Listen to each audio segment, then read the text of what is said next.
আসসালামু আলাইকুম রহমতুল্লাহি ওবারাকাতুহু।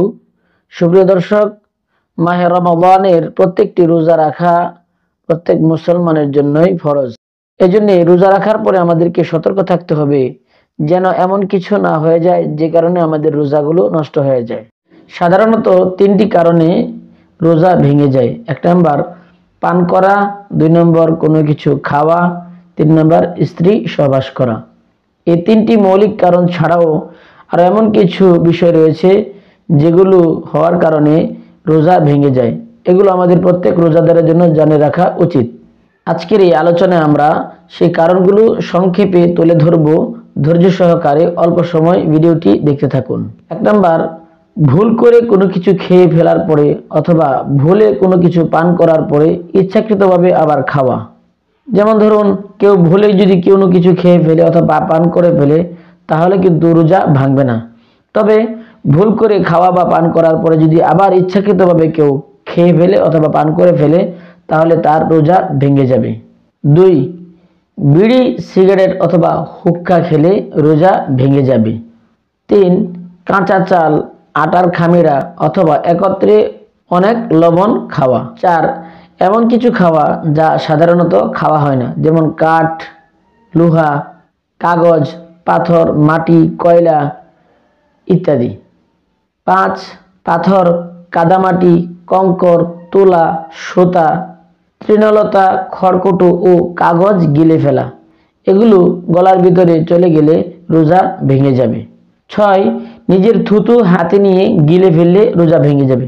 তবে হ্যাঁ, মুখের ভিতরে এমনিতে যে থুতু তৈরি হয় সেটি গলার ভিতরে মুখের ভিতর থেকে গিলে ফেললে রোজা ভাঙবে না।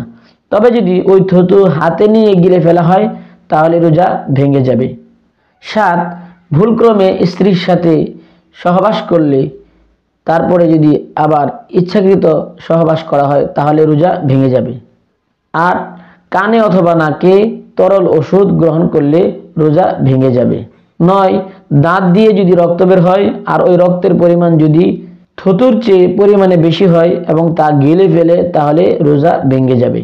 10, মুখে পান নিয়ে ঘুমিয়ে গেলে এবং তা শুভে সাদিক পর্যন্ত অতিক্রম হলে রোজা ভেঙে যাবে। আমাদের দেশে অনেকেই সাহারি খাওয়ার পরে আজানের আগে মুখে পান দিয়ে ঘুমিয়ে যান। এমত অবস্থায় যদি শুভে সাদিক হয়ে যায় তাহলে রোজা ভেঙে যাবে। 11, হস্তমৈথুন করার কারণে যদি বীর্যপাত ঘটে তাহলে রোজা ভেঙে যাবে। 12, রোজা স্মরণ থাকা অবস্থায় যদি কেউ অজু করে আর অজুর সময় নাকে অথবা কুলি করার সময় পানি গলার ভিতরে চলে যায় তাহলে রোজা ভেঙে যাবে।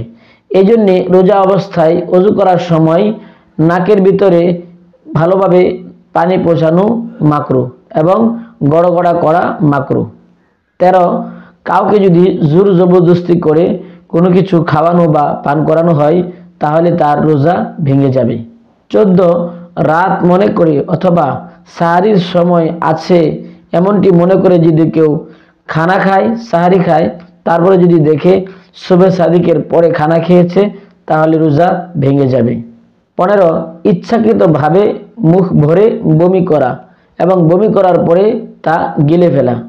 16, সূর্যাস্ত হয়ে গেছে মনে করে যদি কেউ ইফতার করে ফেলে তারপর দেখে ইফতারির সময় হয়নি তাহলে তার রোজা ভেঙে যাবে। 17, যদি কেউ মনে করে এখনো সাহারির সময় রয়েছে অথবা শুভে সাদিক হয়নি এই মনে করে যদি সে তার স্ত্রীর সাথে সহবাস করে তারপরে জানতে পারে শুভে সাদিক হয়ে গেছে তাহলে তার রোজা ভেঙে যাবে। 18, রোজা অবস্থায় কেউ যদি বৃষ্টিতে গোসল করে আর ভুলক্রমে বৃষ্টির পানি কণ্ঠনালীতে প্রবেশ করে অথবা বরফের টুকরো যদি কণ্ঠনালীতে প্রবেশ করে তাহলে তার রোজা ভেঙে যাবে। প্রিয় দর্শক, মহান আল্লাহ সুবহানাহু ওয়া তাআলা আমাদের সকলকে রোজা অবস্থায় এই কাজগুলো থেকে বিরত থাকার তৌফিক দান করুন। আসসালামু আলাইকুম ওয়া রাহমাতুল্লাহি ওয়া বারাকাতুহু।